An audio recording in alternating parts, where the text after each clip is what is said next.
up to our Wellness Day. Can we give a round of applause?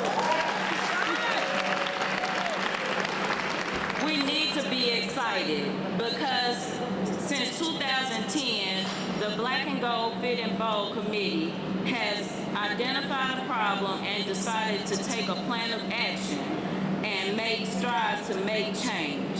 And we're trying to get our campus and our community healthy again.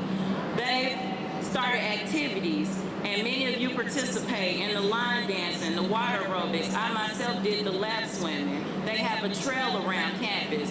They're trying to get us to get up and get active. I read somewhere that health is like money. We never have a true idea of its value until we lose it. So we don't want to lose our health before we recognize what a good thing we have. And I know some of you may be saying, I'm not sick. This day is not for me. Well, just because you're not sick doesn't mean that you're healthy. So everyone has room for improvement, including myself. And that's why we're everyday people, your peers, your co-workers here today trying to make a difference. Thank you. So in order to make this difference, we're here today. We're going to have Ms. Cynthia Anderson and Ms. Gladys Benford, and they're going to introduce our wonderful speakers here, because when your health goes down, it's not just physical, it affects you financially and emotionally. So to change that, we have to start with first being aware. You have to know and admit there's a problem and know what it is before you can fix it. Then we have to start to eat better, and we have to exercise. And guess what? We're going to do that all today. So let's get excited. The next person you're going to see is Ms. Cynthia Anderson. Thank you. Good morning. Good morning. Today is your day. This is your Wellness Education Day. Black and Gold Fit and Bold. We started in 2010, like Ms. Goins says. We started with the committee. Once we got the committee together, we had to get a mission. Our mission,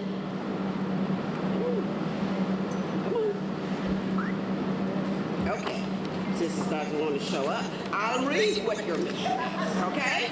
The mission is to promote and improve the wellness of the campus community as a whole by empowering each employee to become physically active and demonstrate healthy behavior with the intent that the benefit gained by each employee individually and collectively will be compounded and manifest throughout the community. And that's what we have been doing since 2010. As Ms. Goins says, we have had activity from line dancing to lap swimming.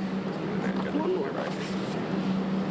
Next, we did get goals together. The goals are to promote physical activity, healthy behavior, and wellness among members of the campus community, educate employees to the benefits of physical activity and a healthy lifestyle, providing the employees of the University of Arkansas with information and material which assist them with making good lifestyle decisions. So today, okay, Richard. Okay. As I said, we have actually assisted over 500 plus individuals since 2010. And this does not include employees. It includes the community. You all would not believe. This summer, June and July, we had 4 classes of water aerobics with 40 individuals per class. The class ended last week, August the 10th, and believe me, HR have been receiving phone calls, want to know, when is the next class? When is the next class? So we are planning to have another class, either with 1 or 2 sessions. What I need for you to know is today, activities are designed to take us toward attaining what we express and our overall goals and objectives. Your participation will assist us in reaching our ultimate goal of improving the health, wellness, and fitness of every UAPB employee. Please enjoy all the activity. Listen to all the speakers and the presenters, because as I said, today is your day. We're going to have vendors this afternoon going to tell you about the benefits of UAPB. We're going to have stress profile today, designed from the AEAP for the entire campus. And we're going to have physicians. They're going to come in. We're going to have a section with men. You're going to be in the lecture hall. Women, you will be here in the arena. And after that, we're going to have a motivational speaker, only Coach Monty Coleman. So once again, enjoy today. It's your day.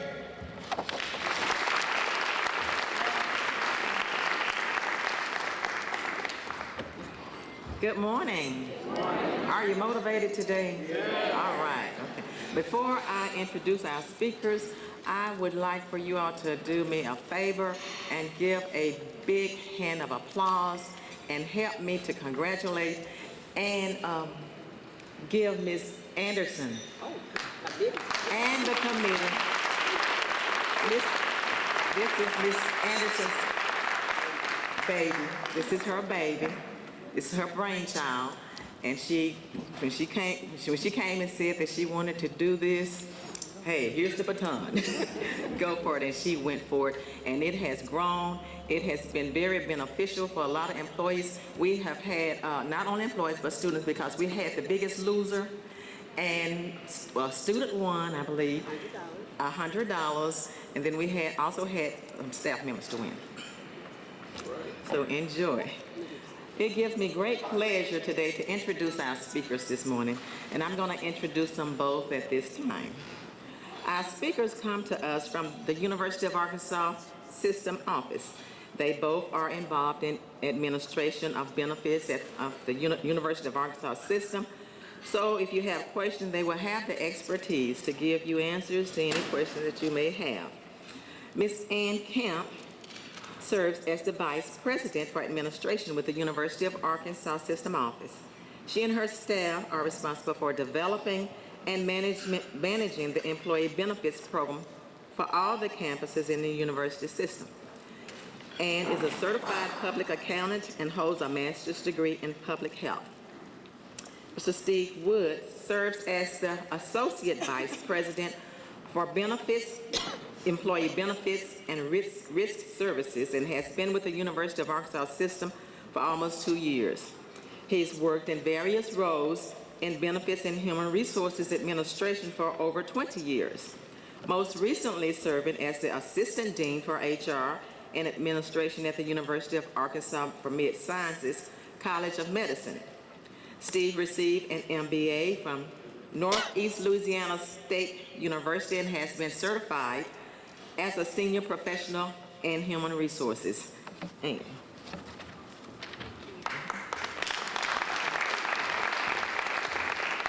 morning. Thank y'all so much for inviting Steve and I to come out today.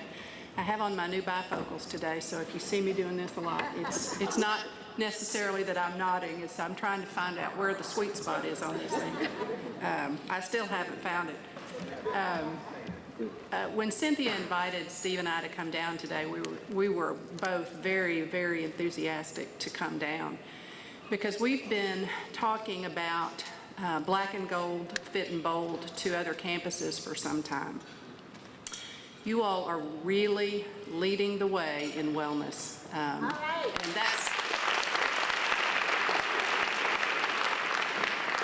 that is the truth. When we go around to a lot of campuses and talk with employee groups and try and generate some enthusiasm. We don't have to work that hard here. I think the enthusiasm is apparent, and we're very, very excited about it. When Gladys introduced me just a minute ago, I wondered if there were, I'll tell you a little bit about myself, because I always think it's helpful if you know who's speaking to you about things. She mentioned that I'm a certified public accountant. I've been working for the university since 1991, and I became Chief Fiscal Officer at the System Office back in 1998. One of the many duties that I had on my plate at that time was the health plan. And the longer I worked with the health plan, the more intrigued I became with how the model is failing. And you all, I know, watch television, and you're seeing the things on TV about what's happening with Medicare and what's happening with the Patient Protection and Affordable Care Act. This is probably one of the most political issues of our time. And back in 1995, I made a decision that I was going to focus on the health plan and try and make a difference. So I went and got my Master's of Public Health at the University of North Carolina.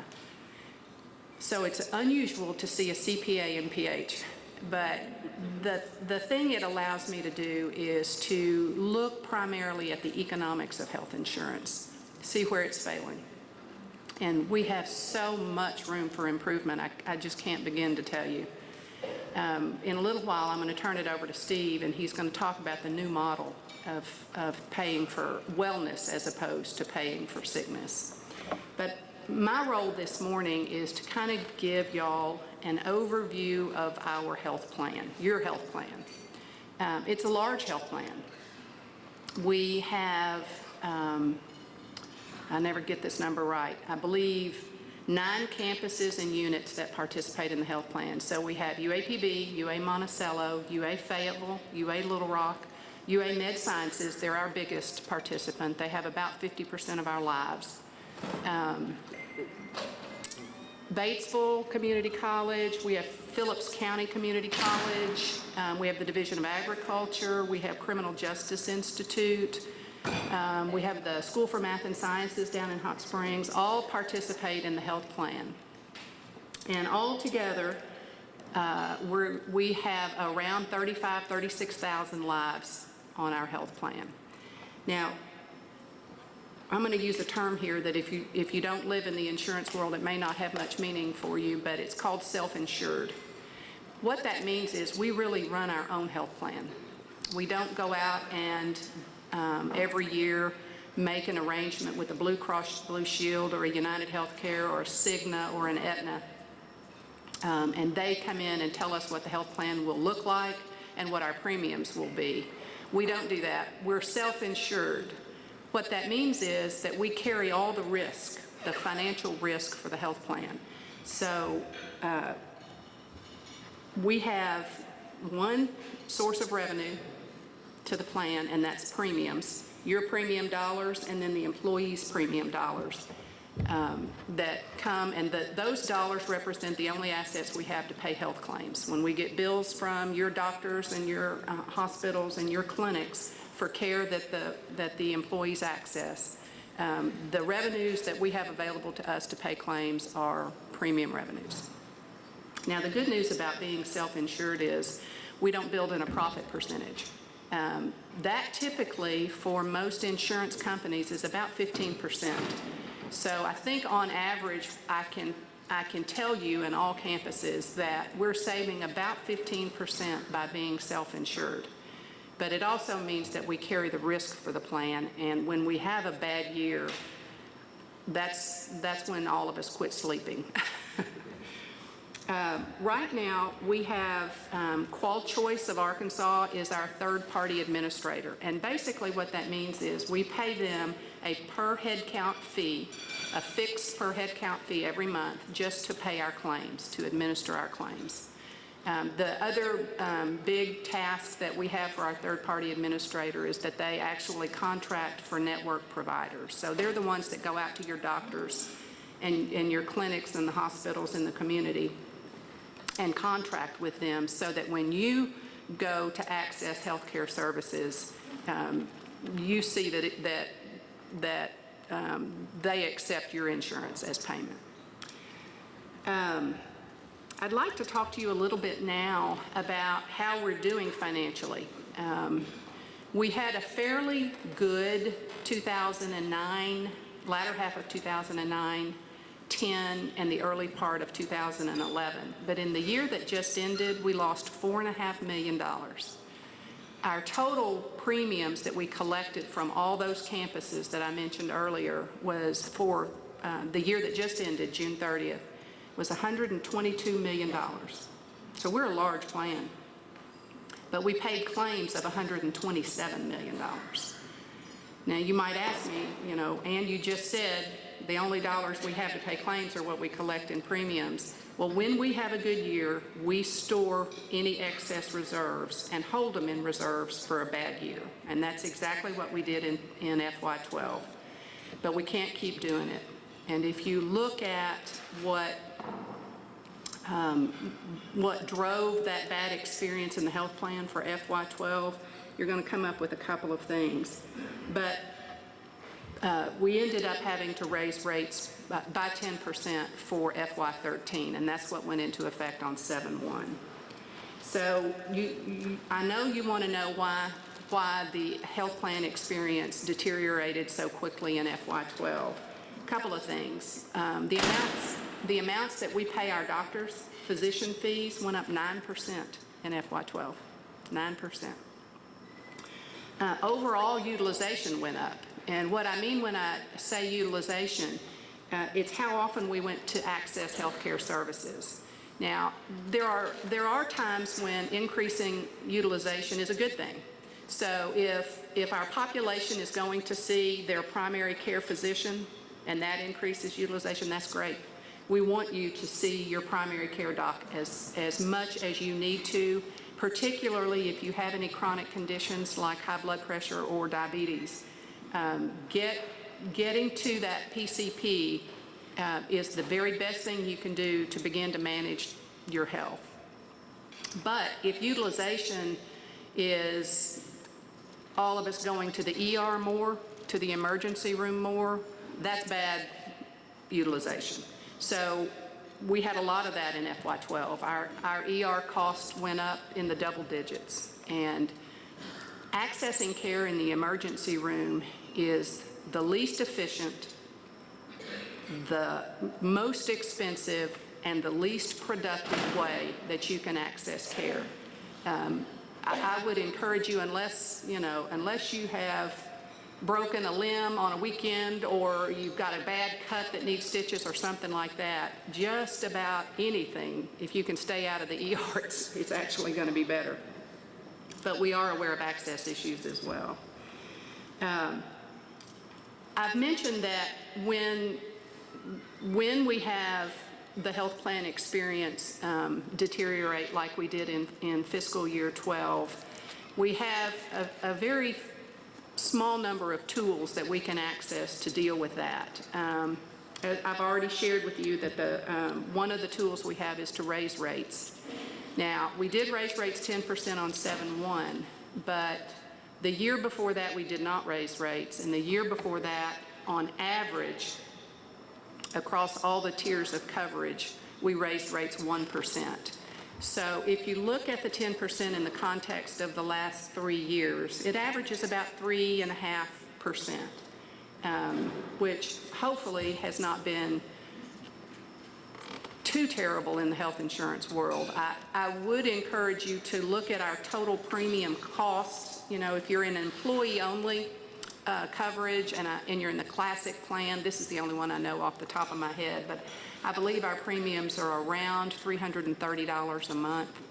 And that's compares pretty well. You look at the Arkansas teachers health plan here in Arkansas and the public employees plan, we're way better on premiums than they are.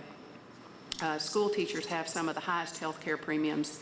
I don't know how some of them get paid, to tell you the truth. They're really, really high. So we focus a great deal on trying to keep premiums affordable. The other thing I'll share with you is that if, using that same example, if you're in the classic health plan and you have employee-only coverage, your employer is paying about 75% of that total premium. Is that what?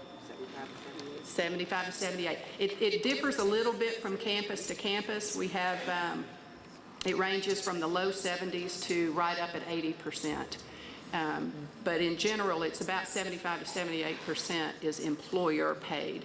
So that's a tremendous benefit that the campus provides in order to give you access to health care. Going back to what tools do we have to manage the health plan. A second tool that we sometimes use but we don't like to use is to actually reduce what we pay for, reduce covered services. That's not a long-term solution, and you know that intuitively. Now, going back to my earlier example about emergency room, because we know that that's not the best place to access care, it's expensive, it's inefficient, and plus they don't know your history. It takes a long time to get the kind of care you need in an ER setting. We might use this second tool to raise a copayment for ER access to try and discourage it. And then what we also will do is try and keep the copayment for you to go to your primary care as low as we possibly can. So that kind of, we call it value-based benefit design, is important to try and encourage and drive the best health care at the lowest cost. But there's a brand new approach that we're all about, and it's why you all are here today, and that's a wellness approach. It changes the whole relationship between the dollars that are paid in for health insurance into the plan to trying to get a significant portion of those dollars going towards wellness initiatives as opposed to paying for it when you get sick. We have, over the last year, and Steve Wood, my associate, conducted this group, but they worked, this multi-campus committee worked almost a year to look at what wellness services are appropriate, what should the plan pay for and what should members pay for, and who will be a vendor that we could hire, that the health plan could bring in to be our wellness vendor and provide all of the things that this group, this committee felt were important in a robust wellness program. So I'm going to turn it over to Steve now and let him tell you about OnLife. OnLife is our new wellness vendor. Thank you.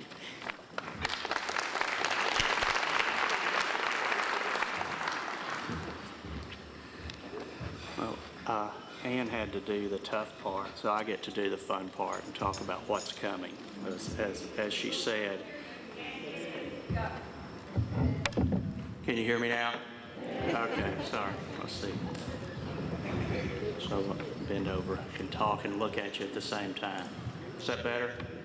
Okay, thank you. Ann got to do the tough part, or had to do the tough part, talking about where we are with health plan expenses and why the world is the way it is right now. And I get to kind of organize the fun part of this and talk about where we go with wellness, what the plan starts to look like over the coming years. And as Ann said, and as Cynthia has led you through, this campus is so far ahead of the curve on so many of these processes. I think making this step for you all is going to be a fairly straightforward transition. You're already beginning to think about this in a holistic manner, and we've got to move away from thinking about the health plan as a benefit separate from the dental plan, separate from our retirement plan, separate from whatever else is out there, separate from the new wellness plan. This is all a bundle that involves everything about us being healthy, taking care of ourselves, preparing for that retirement one day, being able to retire one day financially, all of those issues that stare at all of us. But a big piece of that is being healthy. And as Ann said, we have a couple of tools to use in the health plan to manage costs. Neither one of them is particularly fun to employ. We either change plan design, shifting more costs to participants when they use the plan, or we increase premiums for all of us. Those are not happy answers for anybody. So what else can we do? We can start looking at the way that we use care. We can start to encourage healthy lifestyles, and we can use the plan more efficiently. One of the biggest things that we want to talk about and encourage all of the campuses to look at is the use of preventative care. There are some incredible benefits available within the health plan for your preventative care. Annual physical exams, all of the cancer screenings that are available, the other health screenings that are available at zero out-of-pocket expense, preventative dental care that's available. We have a real problem, and this is one of my soapbox issues. A lot of us participate in the dental plan. It's really an affordable plan. A lot of us participate. We pay our monthly premiums. You want to know how many people at this campus use their dental benefit, preventative care? About 48%. About 48% go and take advantage of that.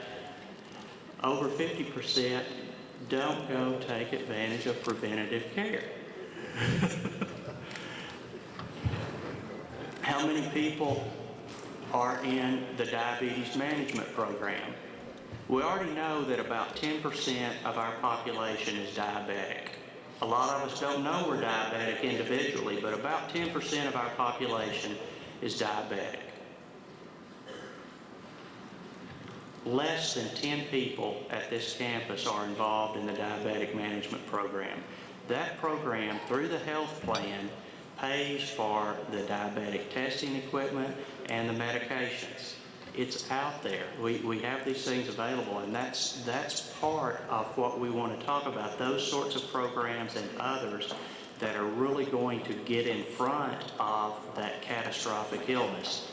Because once we have that stroke or that heart attack or we have cancer, making the changes then are very difficult, and the expenses to you individually as a participant, not just your out-of-pocket expenses, but your lost time and all the other things that go with that, there's not much you can do to change it at that point. So we have to get in front of this train and make the changes there.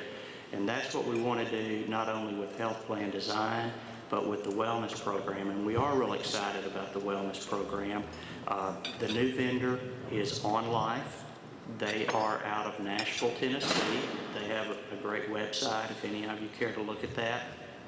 Beginning in September, you'll start to receive communications about the programs that are out there. And in the period of October through January, they'll be visiting all of the campuses. They'll be opening up their website for you to participate in. There will be an online health risk assessment, and they'll be doing on-site biometric testing, doing the little finger stick blood draws, and be able to give you some immediate feedback on some items to watch for. As we get into this, we want to really encourage participation. We know that the biggest draw to get people to participate is what y'all are already doing, and that's building the teamwork, building the initiatives on campus. Grab a friend and take them along with you. We know that. But to get everybody involved, we're also going to do some incentives in the plan the first year, and there'll be some fun drawings and that sort of things for people to participate to really promote this. Now, the more interesting part to me comes in the second year of the program, where we intend to begin to tie wellness participation to health plan premiums, so that you can actually see a reward for your efforts. Not that you have to have an outcome change. I think that was important that we clarified with one of our groups, but not that you have an outcome change, but that you are participating and you're making efforts in the right direction. So we're really excited about the possibilities of what that program are going to mean for all of us, so that, well, premiums are tough.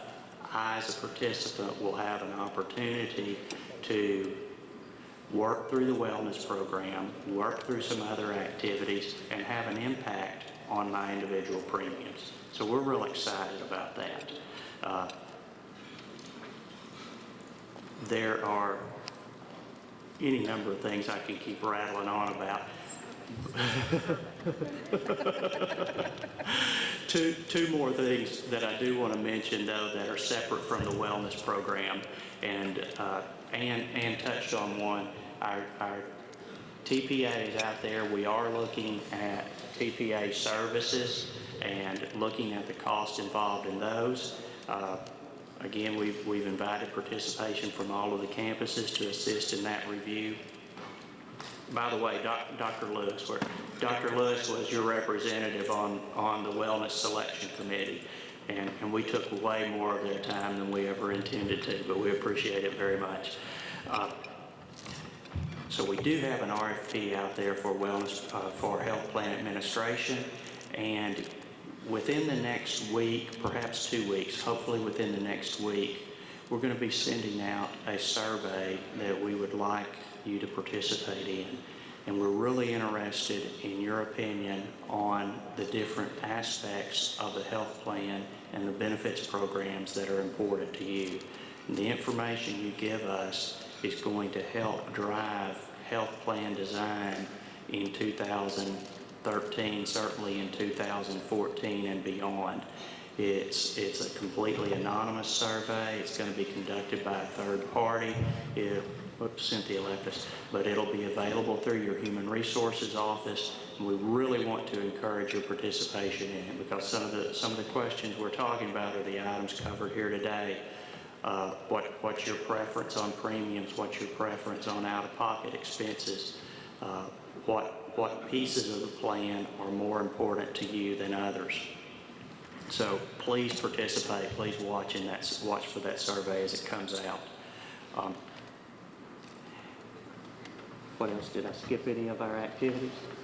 I just would love to hear from folks. You want Yes. to invite some Yes. Q&A? Yes. Yeah, we're very polite not to interrupt as I rambled around, but we would certainly invite questions. And I'll pass them to Ann. Yes, ma'am. Yes. Is there discussion about having each campus stand on its own feet in terms of amount paid and services received? Very good question. And I'm sorry. Repeat the question. Yes. Dr. Benjamin's question was about, is there some discussion going on about having each campus stand on its own feet as far as their experience within the health plan? We made a change this year, and I think there has been a lot of discussion about it. This is the first time we've approached the premium rate analysis in this way. We did something called risk pooling. I think I mentioned to you that UAMS is probably 50%, maybe even 51% of the total lives in the health plan. And for those of you that are familiar with insurance, it's the law of large numbers. It is just always going to be the law of large numbers. And when you have a large population group, you can spread risk over more individuals. And as a result, your experience improves.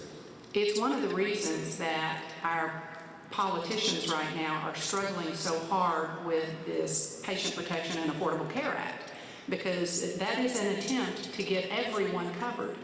Why is it important to get everyone covered? Because that's the way you spread risk. Then the premiums become affordable for all of us. And I won't ask anybody to raise their hands on how they feel about Obamacare, but there's actually a lot of really good things in it.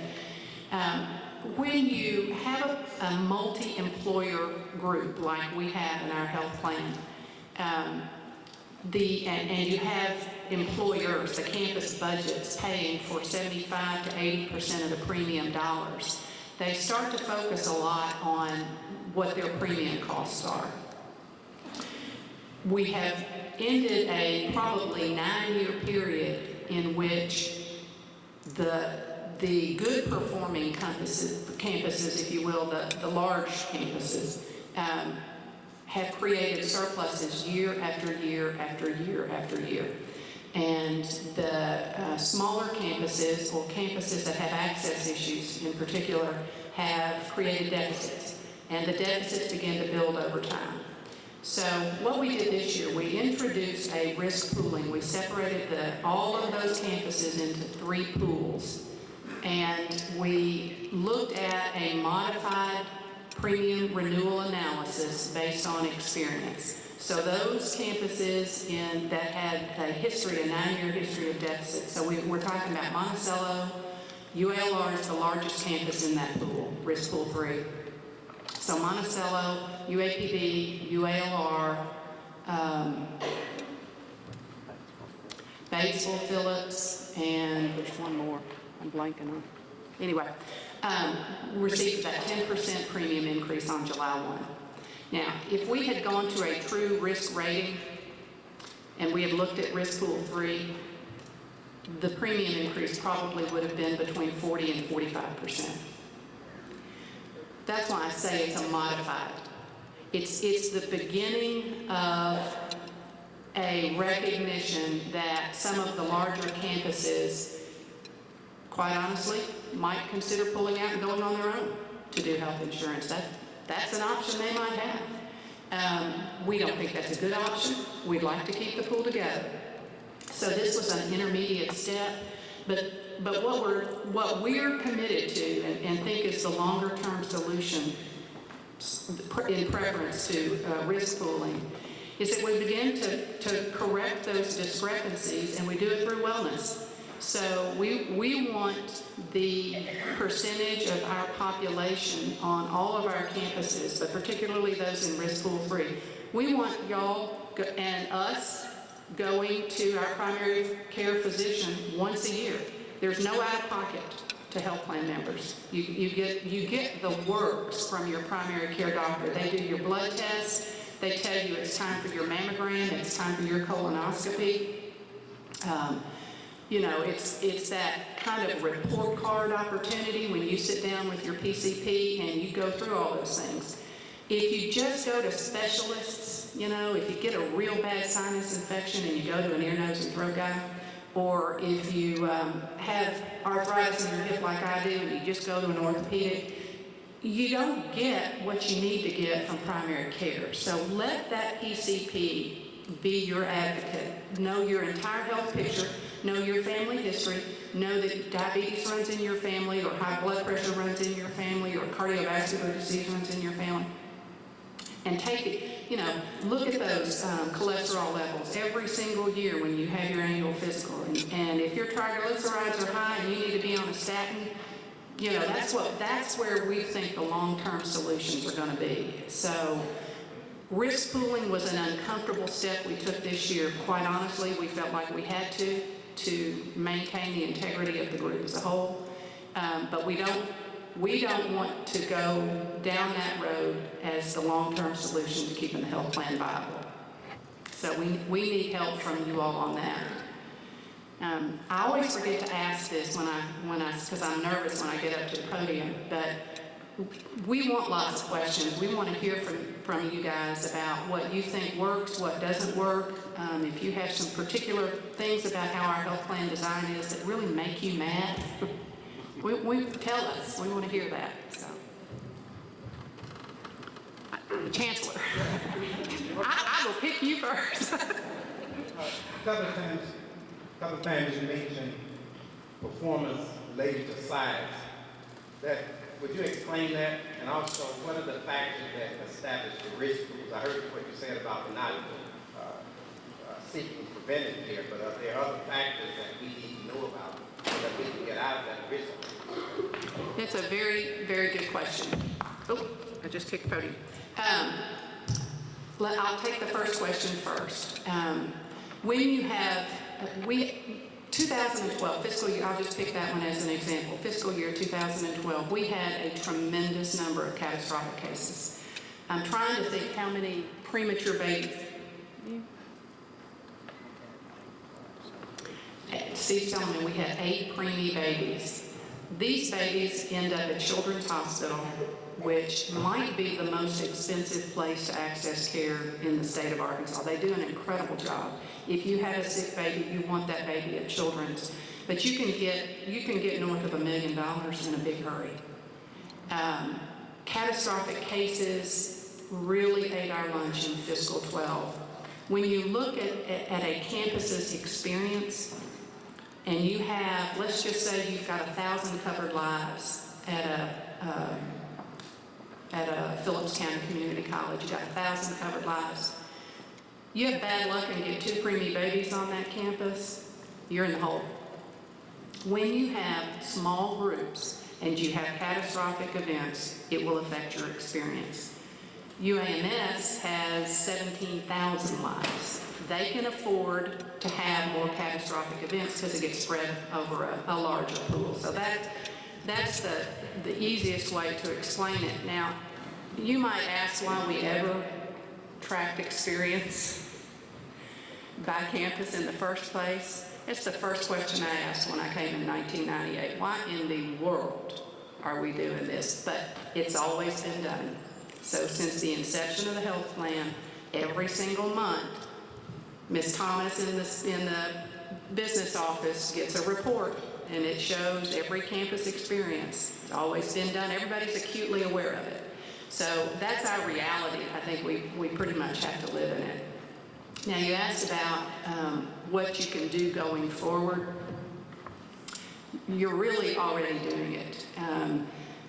There's something called Create a Culture of Health, and we're specifically looking to our chancellors to do this because leadership is so impactful in this area. If you create a culture of health in your campus community, it makes all the difference in the world. If the kinds of physical activities that you see folks out doing on their lunch hour or before work, or they take a 15-minute break and do a brisk walk around campus, or all of those things, it's the little things, but they begin to add up. So creating that culture of health, having a strong, robust wellness program, which you all are well on your way to doing, but also begin to make aware folks who think, I don't need to go see my primary care doctor, I'm not sick. You know, that's what my husband said, why would I want to do that? I'm not sick. Well, you know, you don't know if your cholesterol is up at 300. You don't feel any different, you feel just fine, and his was. So you don't know if you have high blood pressure, you feel just fine. But by golly, high blood pressure, we know what it does to us. So having you know, campaigns that say, know your numbers. Get a sticker that says, do you know your numbers? What's your cholesterol? What's your triglyceride? What's your blood sugar? What's your BMI? All those things begin to create that culture of health that begin to change our behaviors. You know, the statistics, you see them everywhere, and we get to a point where we kind of tune them out, but well north of 50% of the cost of health care in this country is the direct result of 3 things we all make decisions on every day. Are we going to smoke? Are we going to get up and move? And are we going to manage our weight? Those 3 things drive over 50% of what we spend on health care in this country. So changing that is the way to fix this long term, whether you're risk pool 3 or risk pool 1. Yes. Good morning. Good I morning. had a question about what you talked about, the emergency room and discouraging, changing those, that kind of mandate.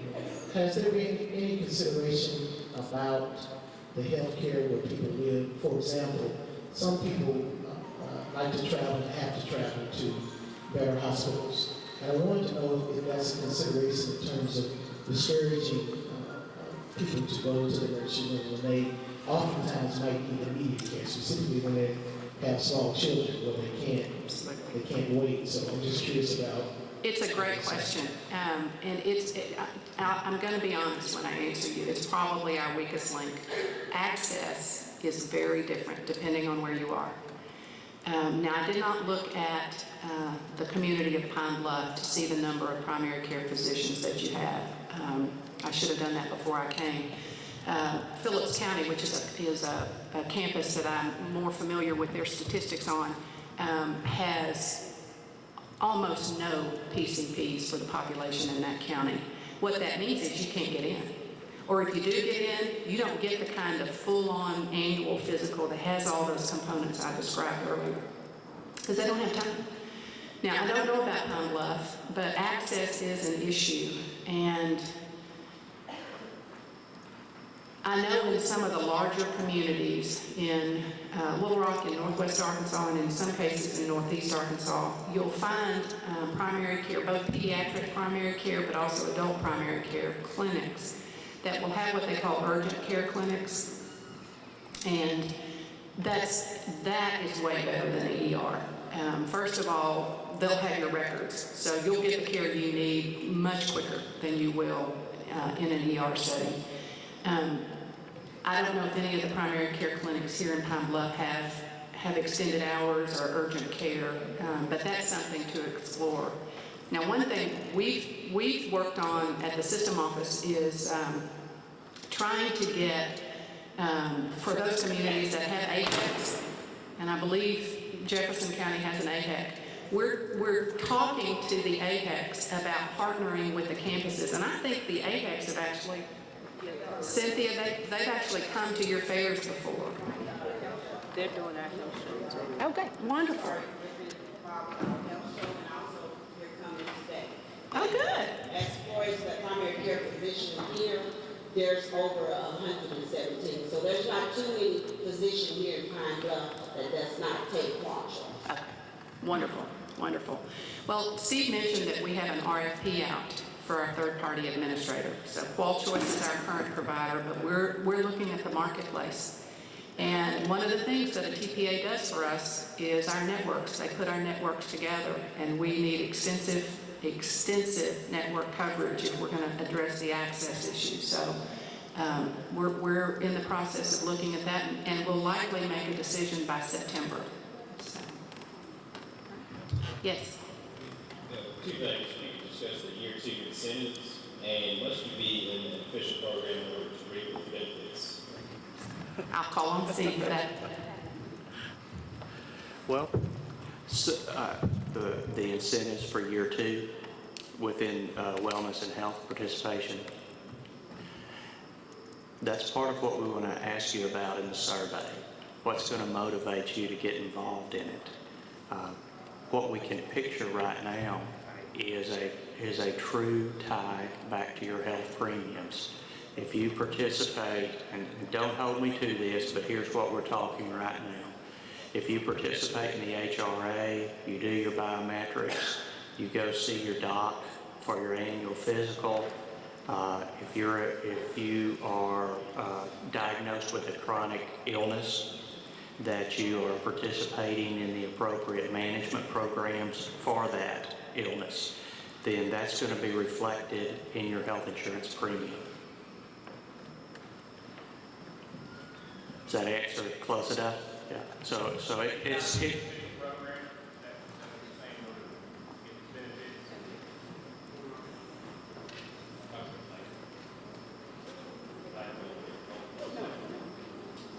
I'm sorry, I wasn't hearing. Thinking that you would have to be a part of the Black and Gold City Voting in order to get those lists. I know it's actually Well. No, I'm just talking about online, maybe that's say. That's correct. You walk from our perspective. Now, UAPB might feel differently about that. They may want you to be involved in Black and Gold Fit and Vote. I think it's a great program. And that's a key point, because the campuses are going to have some input on the program that occurs at their campus.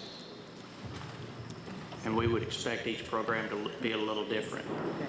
And we're going to take one more question. Thank you. You talked about the diabetes management program. What other type of health and wellness programs do you have available? High blood pressure, weight loss? Yeah. There is a real good program called Healthy Heart that's available through the health plan. There is new, as of January 1 of this year, a weight loss program that allows everyone a first-time visit with a nutritionist, and then based upon the outcome and where that person falls in some risk factors, there's opportunity for follow-up all the way through one of the metabolic weight programs. And the program, upon successful completion of that, will reimburse you the cost. One more. Actually, I'm asking this question from Ms. Linda.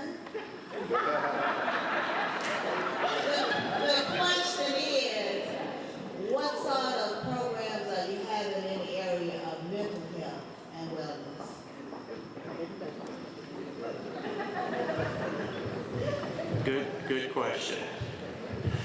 question. We've had some initial conversations with the EAP providers.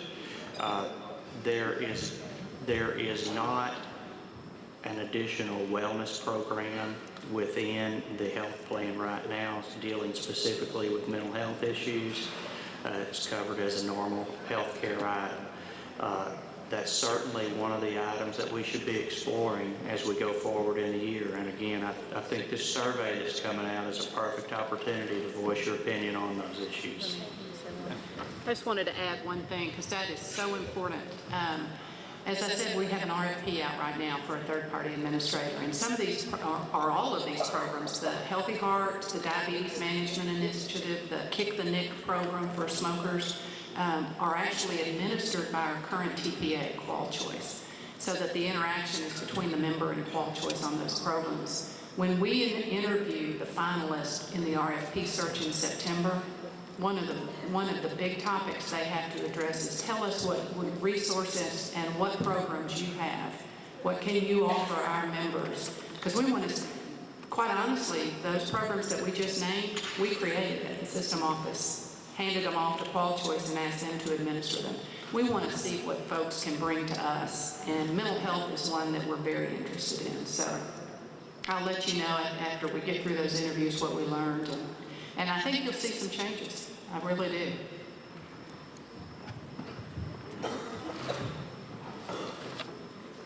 Thank y'all very much. You're a great audience. Thank you, Mrs. Kemp and Mr. Wood, for taking time out of your schedule to come and talk to us today. I learned a lot about how everything operates and how we can continue to make change, and I hope everyone benefited from it as well. We have a couple of things we'd like to give you. On behalf of the University of Arkansas at Pine Bluff, the Faculty Staff Seminar Committee, and the Wellness Committee, we would like to present you with tokens of our appreciation for taking the time out to come and talk with us. Thank you so much.